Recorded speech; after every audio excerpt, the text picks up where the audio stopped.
What if the laws of gravity just didn't apply? Imagine a 17th century friar in the middle of prayer, suddenly floating into the air, not once, not as a party trick, but hundreds of times in front of witnesses. And these weren't just campfire stories. The people who saw it included cardinals, dukes, hardened inquisitors, and even Pope Urban VIII himself. This is the truly bizarre and surprisingly well-documented story of St Joseph of Cupertino, better known as the Flying Saint. For nearly 400 years, his case has been a historical head-scratcher, backed by volumes of official church testimony. So, how did a man born in a stable, who was considered slow and clumsy by everyone he knew, become the center of one of history's most baffling miracles? Number 1. Humble beginnings. To get the miracle, you have to get the man, and Joseph's story starts at the absolute bottom. He was born Giuseppe Dessa in 1603 in a tiny village in southern Italy. His life didn't begin in a home but in a shed, because his carpenter father had racked up so many debts that he'd skipped town, leaving his pregnant wife to hide from creditors. From day one, Joseph was different. He was awkward, forgetful, and struggled to learn.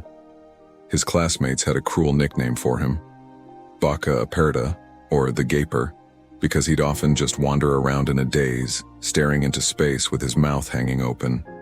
His own mother, poor and overwhelmed, saw him as a burden and treated him harshly. He later said that life in a strict monastery was a walk in the park compared to his childhood. As a young man, he felt a powerful call to serve God, but the world kept slamming doors in his face. He tried to join the Franciscans, but they rejected him for his lack of education. He got a trial run with the Capuchin friars, but they booted him after 8 months. They decided his frequent, uncontrollable, ecstatic trances made him a poor fit for their community. Clumsy and seemingly hopeless, he was sent packing. With nowhere to go, he begged a Franciscan monastery to at least let him work in their stables. They agreed, and Joseph was put in charge of the monastery's mule. And it was there, in the humblest job imaginable, that his life started to turn around.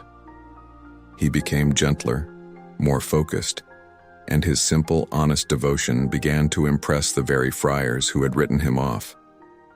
Eventually, they took a chance on him and allowed him to study for the priesthood. Against all odds, the Gaper from the stables was ordained in 1628. Number 2, the first miracle. And it was after he became a priest that things got weird. Stationed at the convent of Santa Maria della Gratella, Joseph would fall into such deep states of prayer that he became totally oblivious to the world. His fellow friars said he was like a statue. They'd prick him with needles, even touch him with hot embers, and he wouldn't flinch. Then, one day during a town procession, something happened that no one could explain. As the crowd moved through the streets, Joseph let out a sudden shout and shot into the sky, where he hovered over the stunned onlookers. When he finally came down, he was so mortified that he ran to his mother's house to hide. This was his first major public levitation. And we're not talking about a subtle little float. This was a full-on flight that left people in a state of shock. The story spread like wildfire. The awkward friar from the shed was now being called the Flying Saint, and it kept happening. He'd rise into the air during Mass. He'd float up in the dining hall. These levitations were often triggered by just hearing the names of Jesus or Mary, or seeing a religious painting.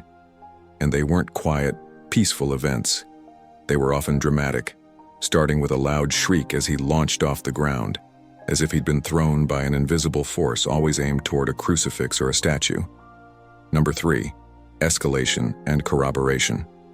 Now, what separates this story from a simple legend is who saw it happen.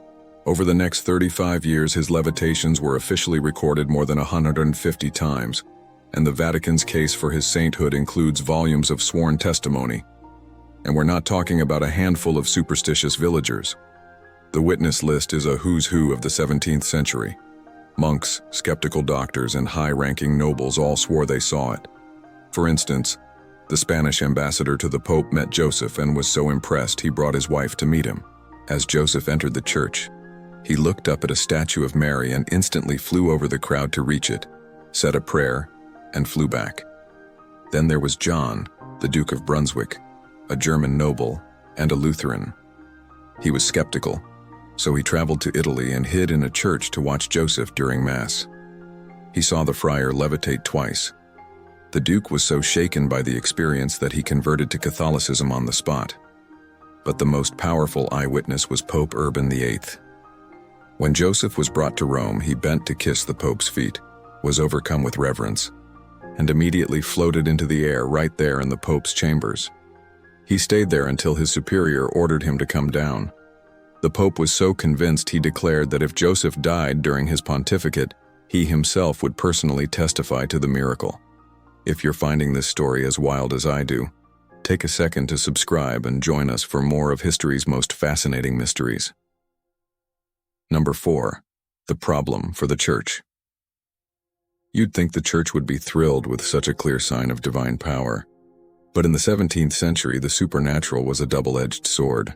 Levitation could be a sign of a saint, but it could also be a sign of witchcraft. Joseph's flights were incredible, but they were also incredibly disruptive. They caused chaos during Mass and turned solemn ceremonies into public spectacles. So, instead of celebrating him, the church authorities started to worry. Joseph had become a problem. In 1638, he was brought before the Inquisition in Naples. They grilled him, searching for any hint of fraud or heresy, but came up with nothing. He was declared innocent.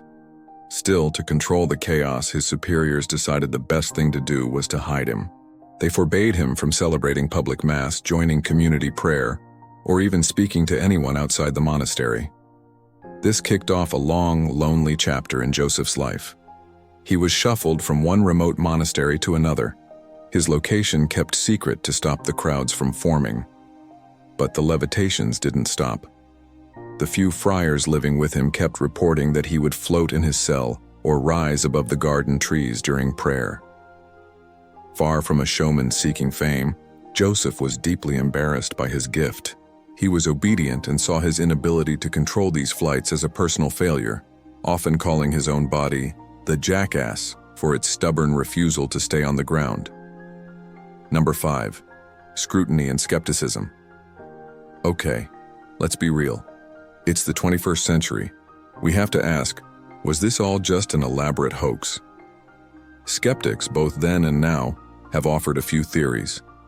Modern investigator Joe Nickell has argued that some of the levitations might have been misinterpreted illusions.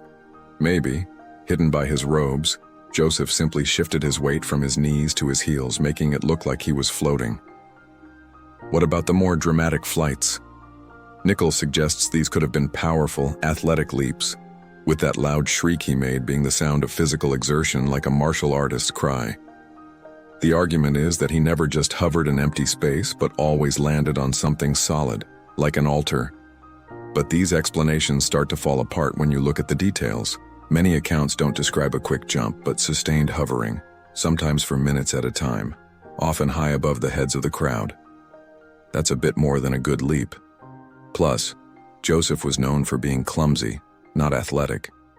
And while a stage magician can fool an audience from a distance, it's much harder to explain how he could have consistently tricked hundreds of people, including skeptical inquisitors, at close range for over 30 years. So, where does that leave us?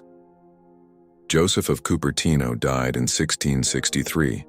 After decades of scrutinizing the mountain of evidence, the Church was convinced. Pope Clement V officially made him a saint in 1767.